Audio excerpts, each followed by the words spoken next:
is Marshall Lee of DonkeyJawProjects.com, and this is the Early Bird Artcast, and it's our first live stream on StreamYard, which is different than what we used to do, which was Google Hangouts. Google Hangouts is gone, and now we have some people here. We've got Mr. Russ Leach. How you doing? Where can people find you? Hi, you can find me at Comic Book BlackBelt, comicbookblackbelt.com, russleach.com, all the usual haunts, Twitter, Awesome. Facebook, that stuff. Sweet. And then we got Mike Emirates. How you doing? Let everybody know where they can find you. You can find me pretty much anywhere on social media, Instagram, Facebook, YouTube. You can go to, I don't want to send anybody to my website right now, but yeah, that's pretty much it. There will be a website, though, in the future. Awesome. Mike Sykes, how you doing, man? Let's everybody know where they can find you. Pretty much same as Mike. You can find me on Facebook, Instagram, I think Twitter even. It's all under Art of Mike Sykes. Awesome. Cool. And you guys can find me at Instagram, MarshallLee_DJP, and also the same on Twitter. And you're here on my channel. So today we're going to talk about, we're going to do kind of a Q&A thing. And we're going to start with a viewer's question. It's a very long question. So I think I'm going to read through the whole thing. And then we'll go through it a little bit and see if we can kind of jump on some of the topics. I thought it was really interesting. So I'm just going to start with that. So this is from Unstoppable Exodia. Hopefully that's the right way to say that. I don't know what Exodia is, but it's unstoppable. It's definitely unstoppable, whatever it is.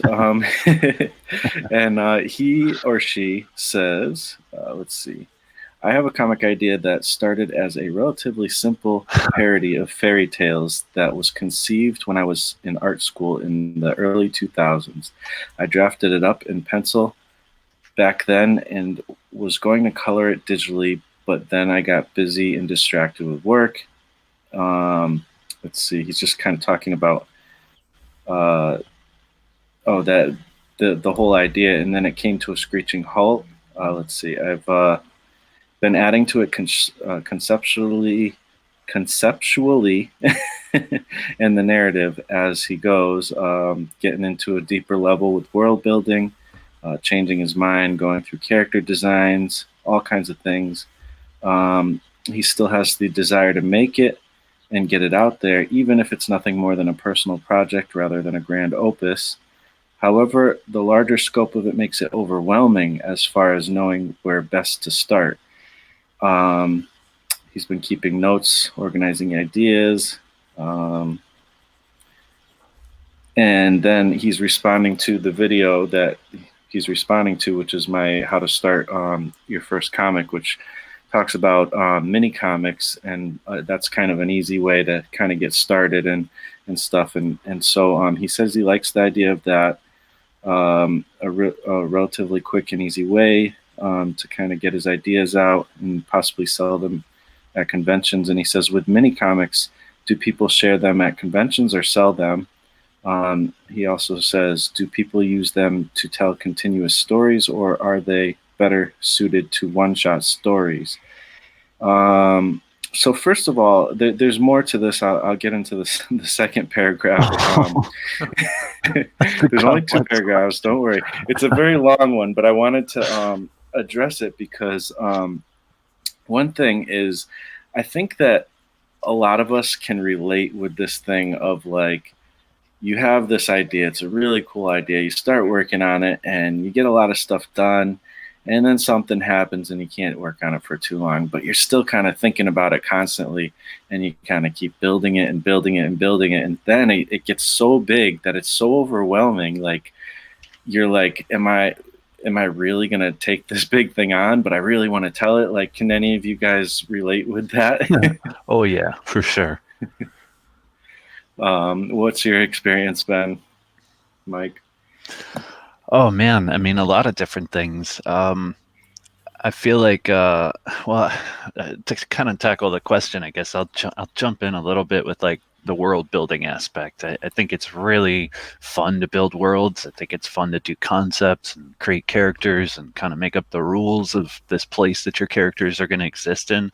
But it is so easy to get stuck there and kind of like forget what it is that you're even trying to say with the story, because at the end of the day, a good story is a good story. And I mean, it doesn't matter what world you build around it. If that story doesn't make sense and isn't simple to understand and compelling, the world doesn't matter. You've seen that time and time again with all kinds of different films where it was an awesome world building project, but no one cared about the story. So I feel like in situations like that, it's really best to kind of rewind, sit down and think about what is it that I'm trying to say first and foremost, the basics of it. If you had to write one sentence that completely describes what it is you're trying to do and you can't, that's the sentence you need to work on. That's where you need to put all of your work, because that's going to guide everything else. That's going to tell you, do I even need this? Do I need this whole clan of evil orc necromancer trolls, or is that even doing anything for what I'm trying to say? Yeah. And it's understandable. We live in an age where we got video games and stuff too, which is a completely different kind of storytelling. So we're inspired by a lot of different mediums that handle stories in different ways. So yeah, I would say in brief summary, rewind, figure out what the story is that you're trying to tell, and then everything else after that should be in service of that. And if it's not, just chop it off. As cool as it is, just get rid of it, because it's just bogging you down and making it bigger and harder to tackle. So yeah. Yeah. Yeah, it's tough. I guess I've kind of done that with Glyph. It always got kind of too big, and I've kind of written it and rewritten it and rewritten it and re-world builded it. Like it's been in different worlds. And finally, my solution was to say, "Hey, Fue Storm, you're really good at writing. Maybe you could help me out a little bit." And then he was like, "Yeah, I'll see what I can do. I'll help you out." And then it ended up being, "Well, do you want me to write a script?" I'm like, "Yes." And so he's writing it. Now we're working on it a little bit differently, but still, now I have a better idea of how story works, so I think I would be able to tackle it now a little bit better. What about Russ? Russ, have you ever gotten deep into, maybe feel like you've gotten too deep into world building on a story? No, I can't say I've had that experience. I've only just started writing myself recently, so I have one whole script and one starting script of a first part of 4 books, and I'm in the process of conceptualizing the characters now after loosely writing them out. I can see how people do get lost in it, though. So far, my experience has been to write other people's characters, so I haven't been that in depth as far as building is concerned. But part of something else that the question was about, at some point you have to dive in and you have to get on and do it. And I mean, Mike's advice is I don't think I can give any better advice than that. It hits the nail on the head. You have to strip things down and make sure they work from a story perspective. The story's the most important thing, and at some point you have to just get in there and do it. So otherwise, the story will never be told. Yeah, I've seen so many people get into this trap, and I've definitely gotten into it. So with your stuff that you're working on right now, I mean, you're saying that you've worked on writing other people's characters and stuff, so maybe that kind of helps with approaching your project. Do you feel that so you probably don't feel that your project, even as is right now, is getting to that point where it's like, oh my gosh, it's getting bigger, like No, I've actually kept a reasonably tight rein on what I want to do. Been very focused on the story and the outcome of that story, without going off into sort of like adding too much to it. And I've had some very good writers that I've had to do the artwork for in the past, and that makes a difference. It's almost like a template that you can follow. if you can pick that up. I mean, I never thought of myself as a writer, to be brutally honest. But I wanted to bring something. I wanted to do something that was all mine. So I took the experience I'd had with other writers and the work that I'd done for them, and hopefully I'm bringing it to my own work. Awesome. That's actually a great tip, I think. Seeing other people do it and seeing their process and all that stuff is really helpful. And again, with Fue Storm, it's funny because I had been studying story for a long time, but I've also done a lot of discussion back and forth with him, and he's got a lot of experience with writing, and he's done way more studying than I would have ever done. And watching him go through the process of helping me like create Glyph has totally helped me to approach other stories now where I feel like I have a handle on things and stuff. I do have like one little thing of advice that's been helpful for me is I would say check into Dan Harmon's Story Embryo. There's a lot of other ways to structure a story and everything. But that one's helped me, and it's like the story circle, and there's 8 parts to it. And I literally, the first thing I do after I like kind of have come up with the idea and the seed of the story, like just a few paragraphs on just like what is stream of consciousness, my idea. After I've done that, I just automatically try to apply it to a story embryo, which will go through the whole cycle of a full story. So then I get a bigger picture of what the whole story is going to be. And then after I do that, I write down how many pages is whatever. If it's going to be a book, like a full book or a graphic novel, I write out how many pages, and then I put 5 panels for each page, and I just kind of fill in the blanks. It might end up being more than five panels per page. It might be less. You can kind of adjust as you go, but that to me has been a way to approach it that makes it feel less overwhelming. And it's kind of maybe a newbie way to approach it. I'm sure my way of doing things will get more sophisticated, but I feel that that's a less overwhelming way to approach it personally. Man, can I add on to that really quick? Absolutely. I think what you just said is just awesome advice, and I think a lot of people. I was just thinking the same. Yeah, like especially for a first story, like you haven't finished one yet. You're writing your first one. Don't put the cart before the horse and assume that you know better than Stephen King or Kurt Vonnegut or whoever. Use a structure. Use something that someone else is telling you, hey, this makes good stories. It's made a lot of them, and something that, like, that's that Save the Cat book. I kind of bash it sometimes, but honestly, it's a formula that works. Like, just use it. And if you're writing and your story doesn't follow it, and that's your first story, change your story. Don't assume that you know better. Just change it. Cut the things out that don't fit. And when you're done, it's like a math problem. It's gonna equal a story that makes sense to people, and you want that. You want that win under your belt so you can have that confidence to do it again and learn from it. Maybe you didn't like how Act 2 went into Act 3 and you have an idea to do it better. Well, then that's the time to try it, not the first one, not the first story. Absolutely. Yeah, I mean, like you said, I like what you said about these people have done it. These people have, struggled with story and studied story, and they've come out with a formula that works. And yeah, there's no reason not to, at least when you're starting, start out with that. It'll help immensely. I know it's helped for me. So yeah. Mike Sykes, do you have a big story you've been right as I'm trying to talk to him? He's like, nope, I don't want to talk. No. He probably just had to leave. But anyways, we'll continue on with the questions and stuff. I'll get into the second paragraph of this. It's not as long. And then we'll jump back to the couple little questions he had at the end of that last one. So he says, if I had to choose one thing that has been subconsciously holding me back, it's probably the worry. And remember, everybody, too, feel free to put your questions in and thoughts and everything. We're going to get to the chat and answer some whatever questions you guys have. But again, if I had to choose one thing that has been subconsciously holding me back, it's probably the worry that no matter where I choose to start telling the story, I'll do things that I'll look back on and think I could have done better. I guess that's sort of a perfectionist mindset. I'm realistic enough to know that perfection is unattainable.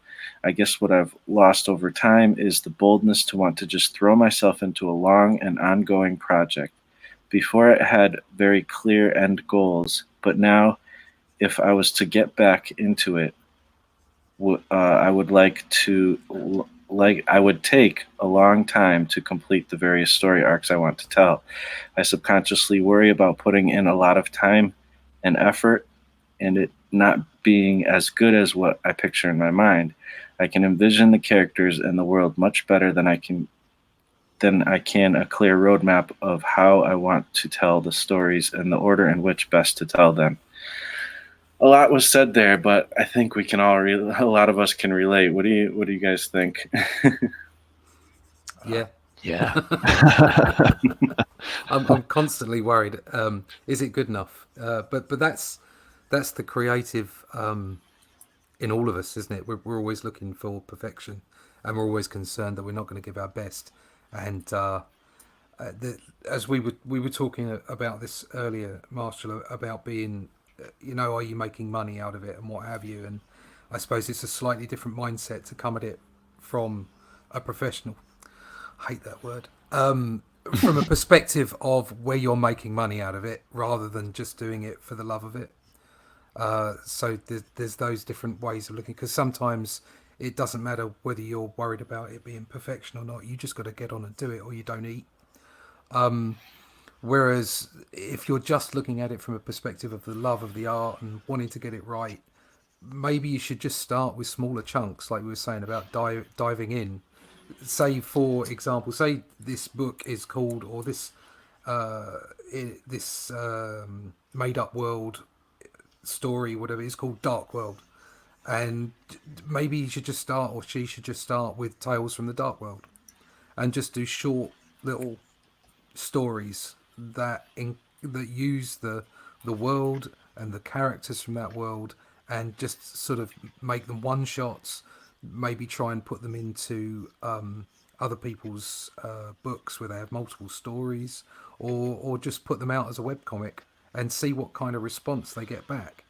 And then if they get a good response back, it can actually help encourage them to do more. But sometimes you have to test the water and see what's out there. But certainly you can't be too afraid of getting it wrong, because otherwise you'll never do anything. Yeah, big time. I would I got some positively negative advice. Nice. There's a good chance that it's not going to turn out the way you want it to. Not, like hardly anything ever does. So you got like a 90% chance that it is not going to be what it was in your head. And you got, pretty good chance that even if it is exactly how it was in your head, it's going to suck. Because you haven't done it before. This is your first endeavor, and most people's first endeavors suck. And even if they don't realize it in the beginning, they'll realize it later.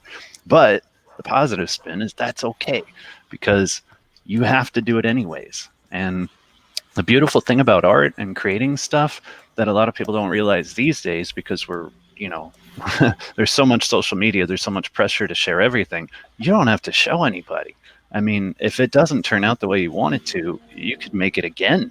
You can improve it, you can fix it, or you can decide, hey, you know what, maybe that was fun, but that was a lot of work, and it's going to take a lot more work to do what I really wanted to do. So, I'll take up accounting or whatever. But you have, like Russ was saying, though, you have to take that chance. You have to dive in. If you need feedback, get feedback. You shouldn't be afraid of it. The worst thing in life is to let fear control what it is that you're doing. If there's something that you genuinely think you're going to enjoy or that you have a passion for, just do it. And if fear is holding you back, that's a good indication that that's a direction you got to go. You got to just face it, do it. You'll come out the other end a better person for it. Whether the thing is good or not doesn't matter, but you're going to grow from it.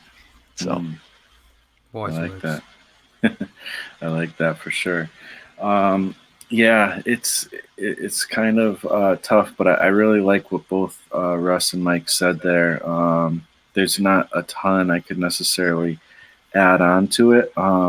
Russ was talking about, kind of doing the small maybe I guess anthologies or just small stories or like, trying to do a smaller version of it. And that's kind of where part of the questions that you did actually ask came, which was with mini comics, do people share them at conventions or sell them? So this is a little bit unrelated from the whole making of everything. But in my experience, people do sell them at conventions. They share them online. I mean, for me, I've done it all. I've shared them online. I've sold them at conventions. You can do really whatever you want with them. They work really good at any kind of environment where it might be like in comics or like even like an art fair or something like that, because it kind of has this idea almost like of a handmade thing. So that's kind of a good place to maybe sell them if that's something you want to do. I wouldn't necessarily look at it as this is like a career move as much as it's almost like a promotional move for what you're doing. But you get your stories out there. That's the point, I think. And then do people use them to tell continuous stories, or are they better suited to one-shot stories? I think you can do both. My Glyph comics were kind of both. They were 3 different stories of Glyph, but I kind of had a little bit of thread of a story in there. But really, I was just learning how to make comics, so I didn't really plan it out. I did one story, and then the next issue, I tried to weave a little bit from the last thing, and then maybe hint towards something in the future, and then again for the third one. But you could do just one shots as well. I did one called Terra and the Pterodactopus, and yeah, I know. So I have the weirdest. I just came up with another weird one the other day. I want to do this character. His name is what is it? Randall Grunt, the random disgruntled guy. I just have these weird things. But anyways, yeah, I did that Terra and the Pterodactopus one, and it's just a one-shot simple story. I'll probably never do that character again, but it was fun, and I think people get a lot of enjoyment out of those too. So yeah, I think there's a lot of things you can do with mini comics. And Unstoppable Exodia, thank you for the question. Hopefully that was helpful. Hopefully we were able to bring some things that would help you to approach your story. Again, I think getting a small full overview of your story is a good way to kind of test it. And you can, like with the story embryo, you can make like multiple story embryos if you want, so that you can see which one makes more sense. And once you have that big picture, it's a lot easier to not be overwhelmed and, approach actually making the thing. So, yeah, I don't know. That's really helpful for me, at least. So let's see who's in the comments. Again, you guys, in the comments, feel free to, ask some questions or whatever. We'll be happy to respond. Let's see. We got Michael Myers. What's up? Alberta Soares. I think I've seen you here before. Hi, how you doing, man? Teresa's here. What's up, Teresa? Hey, Teresa. Friend of the show who has been on here many times. So many early birds. Yeah. Yep. Or late birds for you UK/Spain people. Yeah, I've been up for ages. Oh man, I'm still having my morning coffee. Yeah, me too. Let's see. Alberta Soares. I'm drawing a woman figure for warming up my skills as an artist. That's awesome. Man, women are so hard to draw. Oh goodness, I want to draw women better so much, and it's just such a challenge. Just gotta keep at it, man. Yeah, I know. I am. I mean, I even made a whole challenge about it, and I'm doing my best. Let's see. Diaz Studios, what's up, man? Or woman, sorry. Christian Goins, how you doing? Hey guys, in the middle of doing my first mini comic. Thanks for all the tips. Cool. That is awesome. Good luck on that. Ronnie Gunter's here. How you doing, man? Ronnie. friend of the show. Rue Shadow. Yo, Marsh, it's me, keyboard guy. Cool, man. Sounds good. Okay, Albertosaurus says, who inspired you to become an artist? Mine is Jim Lee, J. Scott Campbell, EVS, Todd McFarlane, Michael Turner, David Finch, and George Perez. Wow, That's awesome. There's some great names in there. Yeah. Yeah. I'll let you guys answer first. Russ, I think I have an idea of who you might say. What do you think? Yeah, well, I'm a bit older than everybody else here. My inspiration comes from mostly the Bronze Age. So it would be John Buscema and some Jim Starlin and the guys from that time. But that list that was just read out, I love Jim Lee's work. I always have loved Jim Lee's work because I found it did something after the Bronze Age. It ushered in that whole 90s feel. And Finch's work I particularly love as well. So I could pick those two guys out as something very special for me. But yeah, I go back a ways, and John Buscema being the Michelangelo of comics is really that's what I love. That's my thing. So I love what I love most about what he does, and this comes out in some of the other modern guys that I just mentioned, is that he managed to combine the fantastical and reality in such a way that it jumped off the comic book page. And also his economy of line, the fact that he could get so much emotion and action and energy over and yet use very few lines to do it, and not in a Mike Mignola way, who again I could never do anything anywhere near what that guy does as far as style is concerned, because he just blows me away, because I don't even know why I like him. It's like I just can't stop looking at his work. It's fabulous. And I suppose recently, like people like, is it Sean Gordon Murphy? His work is just stunning. And again, it's nothing. It's nowhere near anything that I would expect myself to like. But being able to take in lots and lots of different styles is hugely important. And being able to recognise where your style fits. Something I've done is tried not to copy everything I've seen. It's good to copy. It's good practice when you're getting started. But it's really easy to see that shiny thing and chase it. And you see a new style come out and you go, oh God, I love that. I've got to incorporate that. And it never works. You've got to stay true to yourself. But yeah, long-winded answer, John Buscema. Nice. What about you, Mike? Oh man, I can't follow that answer. A lot of great names in there. If I really think about like what the question was, who inspired me to be an artist? Was that what it was? Yeah. Like, I don't have that screen up at the moment. Let's see. He says, who inspired you to become an artist? Yep. It's a hard question for me to answer, because like I, just like every little kid, I was doodling and drawing and stuff before I was even aware of what art was, and I just didn't stop. It was just I just wrote a little bio kind of thing for my my website where I kind of talked about this.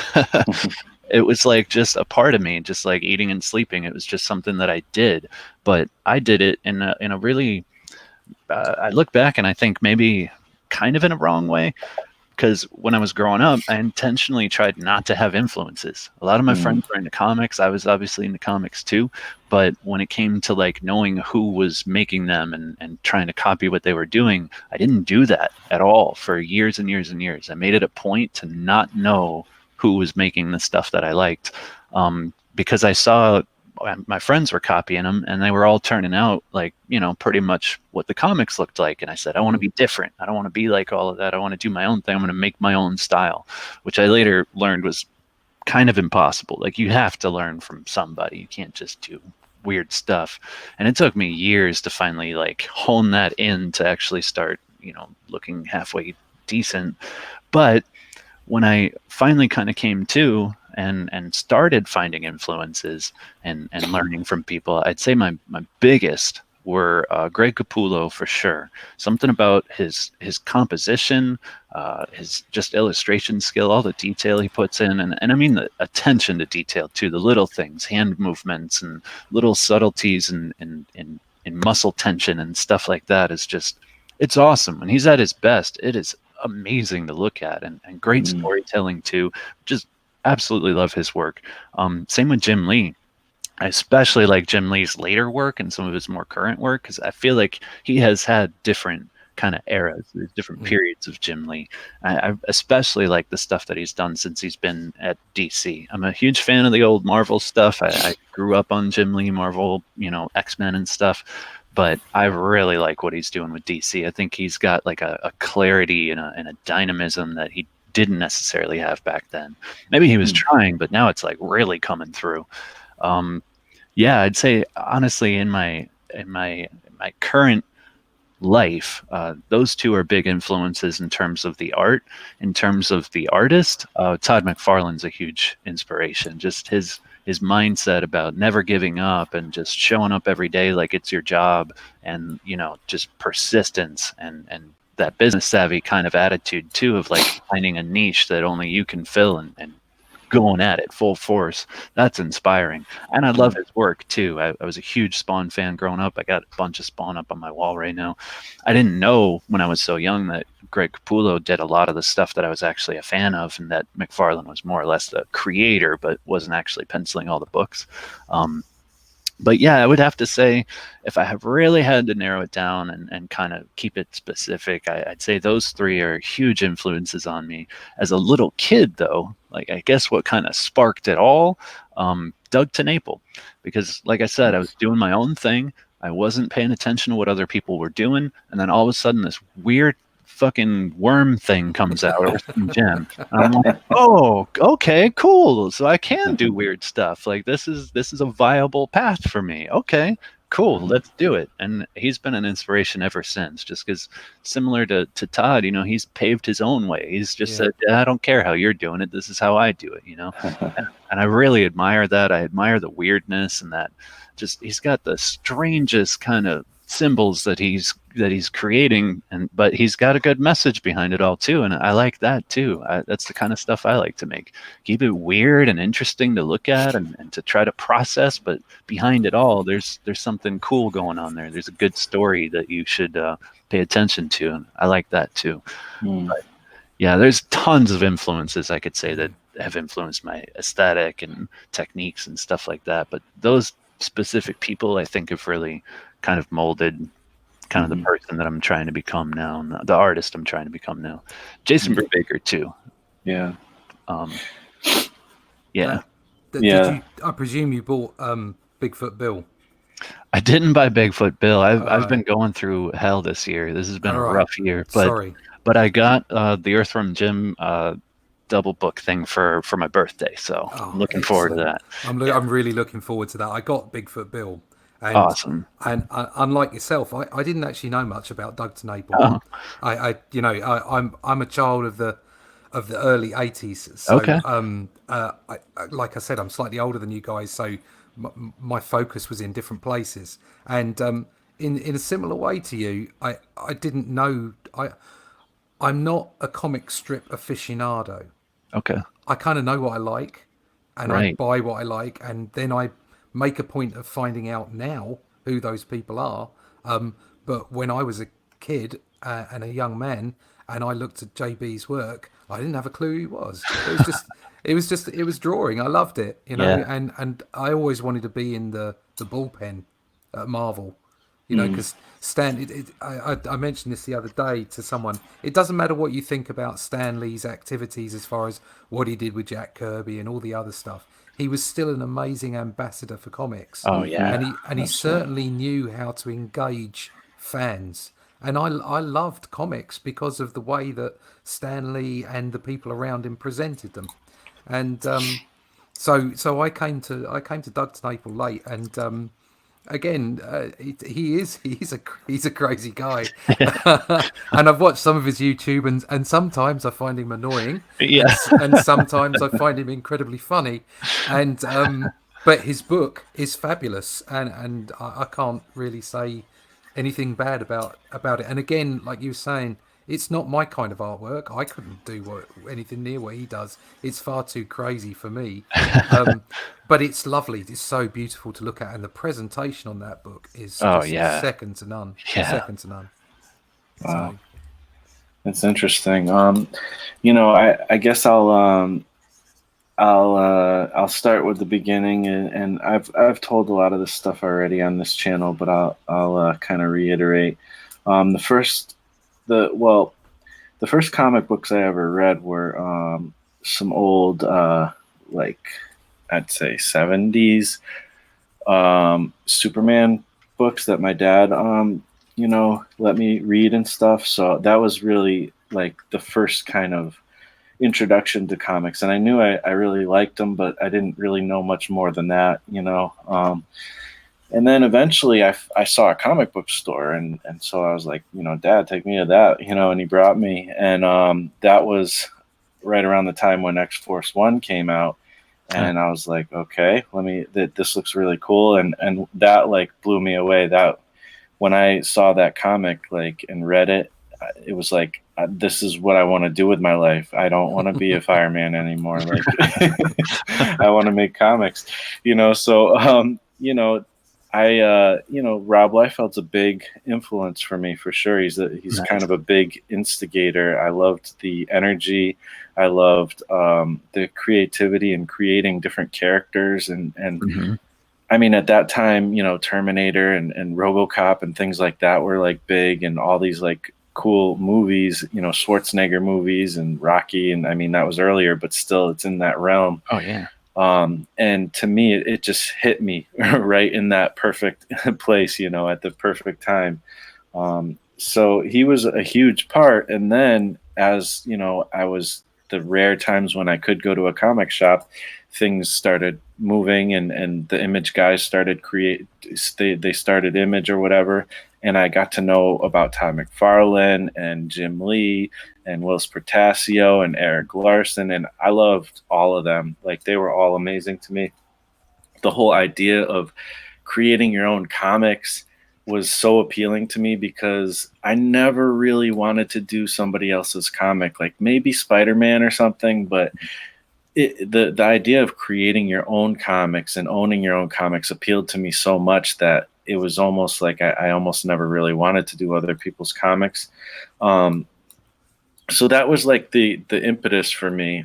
Now my tastes have evolved since then. Not that those were bad, tastes back then, but I didn't like Jack Kirby back then. I thought his stuff was boring. But after a while, throughout the years, I started looking at it and I started to absolutely love it. And Jack Kirby's definitely one of my favorite now. He's one of the only artists that I actively always seek, more and more of his comics. And I have a whole bin just Jack Kirby comics, and then, there's that. And then also like the new stuff, like all my friends really in this community. I mean, even, you, Mike, and Russ, you guys are big influences to me. And then, also names you guys named, like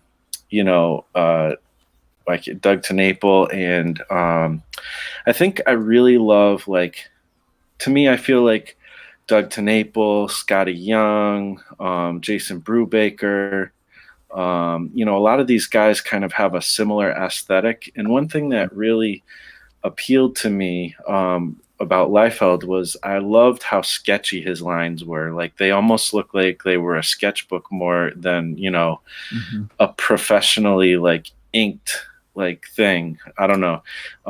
So something about that sketchiness and things not being 100% perfect, but having that energy, that really appeals to me. And so I don't know that I've quite gotten that through in my work yet. I'm still, trying to figure out how to make it work, but I feel like that's what I'm moving towards, something in that realm, because that's, I think, my favorite type of aesthetic when it comes to comics. And then also I'll mention, again, for the energy and stuff, I've been hugely getting into manga comics these days. So, the stuff I'm seeing in comics like One Punch Man and, Assassination Classroom and all these, even, back to Akira and like Fist of the North Star and things like that, and Alita Battle Angel, one of my favorites.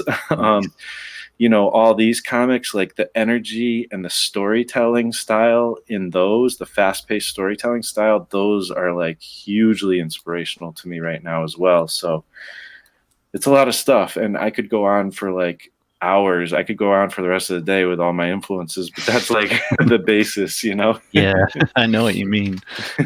It's a really hard question because it's like you got to really think about who directly impacted, maybe like not even just the styles that you like, but like what you actually do in your art. And it's like there's just so many influences. I couldn't even begin to process all of them. Like, and it changes from project to project too. Like right now with my comics Sisyphean Complex, I'm really looking at a lot of different artists from specific periods and doing things that I've never done before. But it's exciting to me, and it's giving me new ideas and new influence. And who knows how that's going to change me, moving forward. I might answer this question completely different in like 5-10 years, I'd say like, oh, Robert McGee completely just shattered my mind and changed everything, But it's a constantly evolving thing for sure. Yeah, and I could also think, now that I think about it, there's also like I've been really into the website Comic Book Plus, which if you guys don't know, I know I know Mike knows at least, but it's like a website where you can go and read old public domain comics. Oh yeah. And I just sit there and look at that stuff. I could just sit there all day and look at that stuff. And so I like those like older styles, like the nice brush feathering, and a lot similar to John Buscema, really. Yeah. And that I feel like I could either go in the kind of sketchy Scotty Young, like energy, manga type stuff. I could also see myself going in the direction of just trying to do a classic style like that. For some reason, those two like really resonate with me. But yeah, there's just so much. I'll get back to the comments here. Let's see. Maddie W. Hi, just got here. Did I miss any useful info? This has been a really good episode, I think. I think that Mike and Russ came through with some really interesting insights on how to approach a comic. So yeah, I mean, I would say definitely go back and watch the replay if you missed the beginning of it. And Rue Shadow, what do you do when no matter how hard you try, you just don't improve in drawing? I'm making a comic and I try making manga type characters, but it just does not work out. Yeah, that's again, this stream is bringing up a lot of very common pains for creators. I think we've all felt that. I feel it even now. Like I'm sitting here working on Legends of the Lone Wolf, and there's so much wrong in this in these pages. But at the same time, I'm making pages, making comics, and making it happen. And it's only going to get better with the next comic and the next comic and the next comic. One of my things that I always say is make comics, because you have to do a lot of drawing in comics, and you have to draw a lot of things you wouldn't normally draw in comics. You have to deal with every possible thing that you would ever have to deal with in making an illustration you deal with in comics. In each panel, you have to make these same decisions, and anywhere from anatomy to proportion to perspective to layout and design. I mean, it's all there. Make comics, and each time you're just going to be better. It's probably even more useful to make comics than it is to work in your sketchbooks in some ways. Even though I do think it's important to work in your sketchbook as well. But yeah, you just got to keep going at it. What do you guys think? Yeah, for sure. Yeah, every day. Yeah, I think it's a myth that you're not getting better. It's just maybe you're impatient and you're not allowing yourself enough time, or maybe you're expecting the results too quickly. Something like that. That's a guaranteed recipe to cause that kind of frustration. For me personally, I've experienced it, but not often, because my mindset has always been long term. I've always acknowledged that this is just my life. I want to get to a certain point, but I know it's going to take a long time to get there. And I think reminding yourself of that and not checking in with yourself so often, check in with yourself every couple of years, and think about that, critically, because then you're going to look at it and you're going to go, holy shit, look where I'm at now. And look what I was doing, 3 years ago. I'm so much better. But if you're looking at it at every single drawing or even every single week or even month, yeah, it's going to look like you're not getting better at all, because you're not going to see the subtle little shifts that are happening over time. So just, as I know it's hard, but try to just abandon that mindset. Even if you have to write on a little piece of paper and stick it up on your wall. I got a bunch of stuff like that. If you come into my studio, it's like I'm a crazy person, but it's like these little reminders, like something like, don't worry about the short term, think about the long term. I don't know, whatever makes sense to you, and stick it on your forehead, stick it on your mirror, stick it somewhere that you're going to see it every single day, and just, believe it though. It helps when you get those things from reliable sources, like people you respect and admire. So, look at artists that influence you and find their little nuggets of wisdom and put it up there. Guarantee all of them are going to say that it took them a long time. So, you're not alone. It takes everybody time. Yeah, and one thing I'll say too is, we expect as artists, we learn stuff, we practice stuff, and we expect that we're going to go on this kind of, if you're looking at a graph chart or something, and you expect the line is just going to keep going up and you're going to get better and better and better and better and better. It's not like that. It's more like you get better, and then all of a sudden you kind of suck even worse for a while, and then you get a little bit better, and then again you go down again, and then so it's this kind of up and down thing. It's weird. You learn stuff and then you go to the page or whatever, and you find out you're even worse than you were before. It boggles your mind. Yeah. But you are actually, over long periods of time, you actually are getting better. Yeah, that's a great point. Especially when you're learning something new, you don't know what you're doing with it yet. And it's like art is a very delicate ecosystem. And it's like, you've just brought this new animal into the kingdom. How does it fit in? Well, it doesn't yet. And that takes time for you to adapt to new things. So you're going to get worse before you get better all the time. And that's just something you got to get used to. Absolutely. There's no doubt my work has improved over the years. You look back at stuff that you've done, and at the time, I mean, it's never healthy to be arrogant. No, ever. No. But you can be reasonably satisfied with something you've done, and you can look back on it and go, "Oh my God, what was I doing? That's awful. Did I not know how to draw faces then? Do I know now?"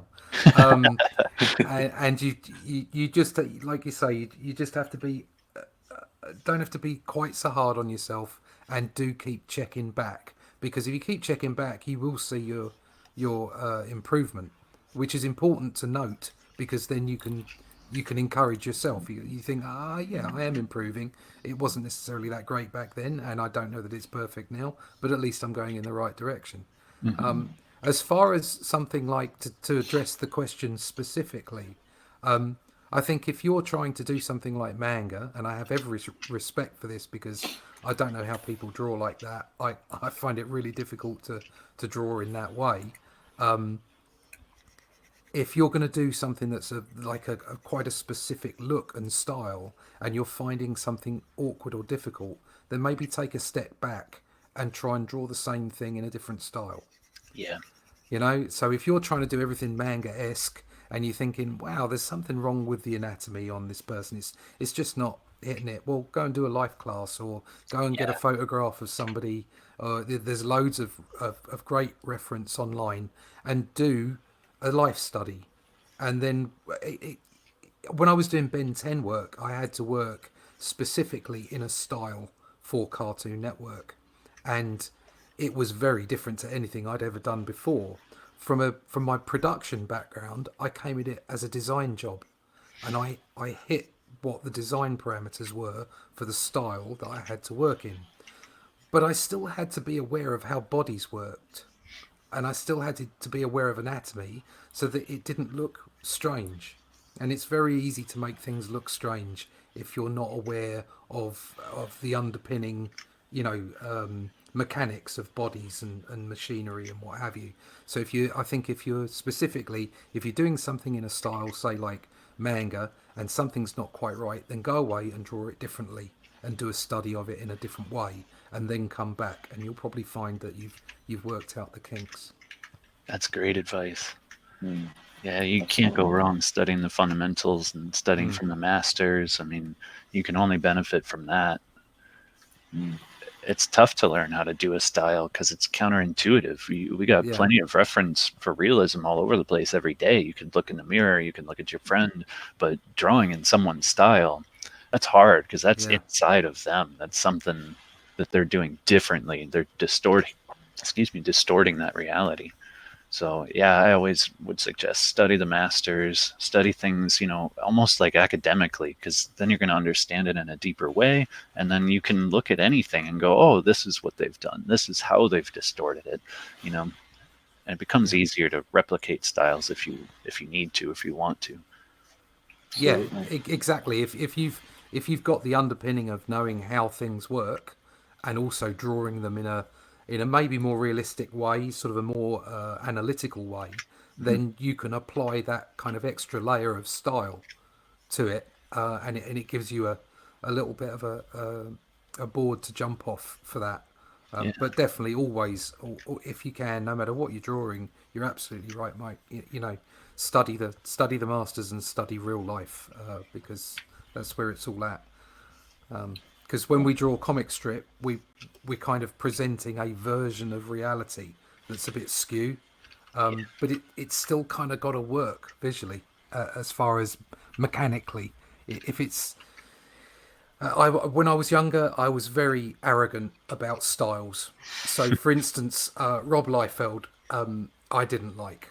I was very much a John Buscema, Joe Sinnott. Oh yeah, that was the way comics were done, and everything else was awful. And Jim Lee came and changed things for me, I have to say. And obviously Rob Liefeld came around the same time, and although he does do some really weird things and anatomically, he has huge energy in his work. And actually, if I then look back, and something that came to me as I matured as well, was Kirby's work. I didn't like that when I was younger, and yet I absolutely adore it now. And it's for the same reasons as Rob Liefeld's work. It's the energy. It's and that's what you've got to get into your work. Yeah, really. That's my view. And trying to do that is an absolute nightmare. Yeah. I'll add one thing onto that, because I think what a lot of people often overlook is, if you're looking at other artists' work, is usually they're trying to get it right. They're trying to draw it the way it's supposed to be. They just can't help but draw it the way they draw it. That's all of us. So you're learning from someone's. It's like they always say, your mistakes make your style. That's so true. So you kind of don't want to learn from someone's style. You really want to learn from the real stuff, because you're gonna make your own mistakes, and that's going to be your own style. It's the only way you know how. That's going to be how it turns out, no matter what. That's absolutely rock solid advice, and it's something I wish I'd taken a lot earlier.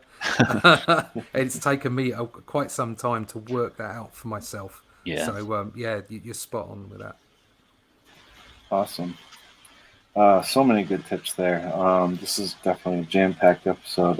Mario is here. How you doing, Mario? He's just saying hello. Yeah, we got Hangouts working. It's not Google Hangouts. It's called StreamYard, and it seems to be working pretty good, I think. Then we got This Old Stone Nerd. How you doing, man? Still love that name. He says, you inspired me to print scans of my stuff into 8-page booklets. Went through it way too fast. That's interesting. That's a cool way to go about it. I'm so old. Bob Kane is the first name I remember. Then Neil Adams, Batman blew me away. Then I paid attention, and the list is endless. Oh man, I mean, Neil Adams Batman covers. I mean, you can't get much better than that. It's like amazing stuff. Like, totally agree. Let's see. GeoFLA says, I'm also working on my own mini comic. I get new ideas all the time, but when they come, it wants wants me to keep adding and adding, but I don't to make it too long. How would you go about keeping it short? Well, that's definitely kind of what we were talking about in the beginning of this episode. So if you missed that, I would definitely say go check that out. Yeah. But get the scissors and just start cutting, as Mike was saying earlier. Try to get to the essence of it, and then find out, once you get to the essence of it, find out where the fat is and cut that out. In a short way of saying it. We say it in a much longer way earlier in the episode. Can't believe I didn't mention Neil Adams. It's just like, oh yeah, collected works. That's just so damn good. Absolutely.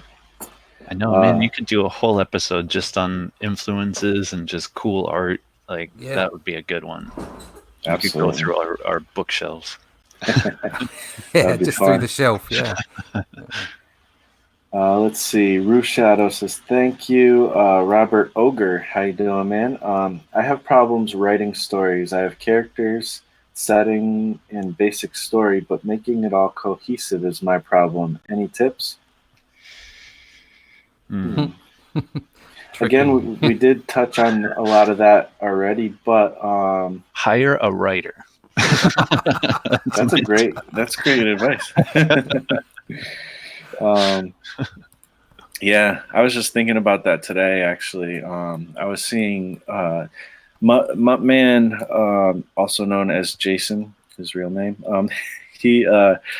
He has been posting some of the work for the Hero comic, Hiro, that he's just recently Indiegogo'd. Yeah. And I'm really digging it. And I saw he posted some stuff of the colors, and I'm like, those colors are cool. And it's just so cool how each step of the process, you see the pencils and you're like, oh, that's cool. And then you see the inks and you're like, oh, wow, that makes it look even better. You see the lettering and it's like, oh, it's starting to look like a comic. And then like you see the coloring and you're like, what? Like this is like bringing it all together. Like it looks so cool. And when I saw those colors, I was like, I think I want to start hiring colorists because I can color, but why do it?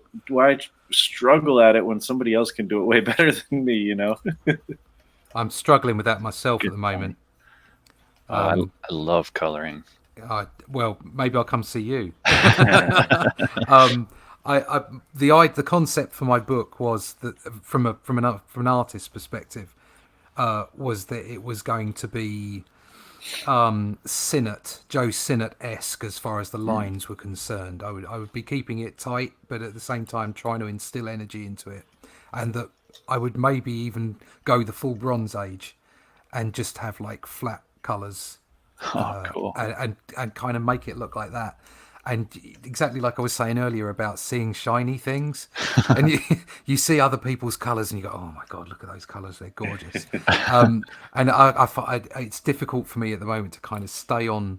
I think I've got to wait and see what the inks are like. And then maybe I'll take a look at getting some other colorists to have a go at it and see whether it works or not. Or maybe that'll be an option for people to buy. Who knows? Yeah, I like Mike said, he said he loves coloring. I do love coloring. I feel like I have my hand in all of the different aspects of making the comic. Sometimes it makes more sense to hand it off to somebody else who's better at it, So I don't know. I do want to do coloring, but at the same time, I want to do too much. So but as far as the writing, wait, what? Now I'm actually confused. Where? What was the last question? It was about writing. Yeah. Okay. Yeah. And I think we already kind of touched on that. Oh yeah. The reason why we riffed on that was because Mike said hire a writer. Yeah. I mean, I don't know. If something is that much of a struggle, sometimes it is best to maybe get somebody else to help flesh it out. I mean, at the end of the day, you could still be the creator, so you could say, I don't like that. Maybe if we did more of that, this kind of thing, change it up. A lot of people have done stuff like that. A perfect example that I just reread recently is The Max. Sam Keith, he created it.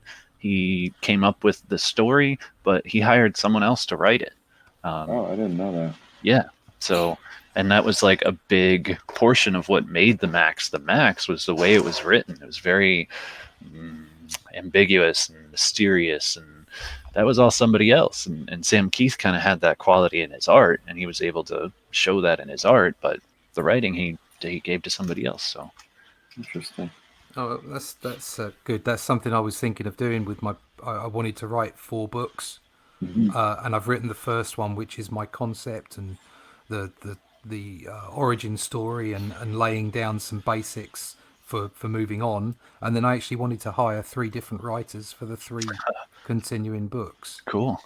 so that it had something different in every book.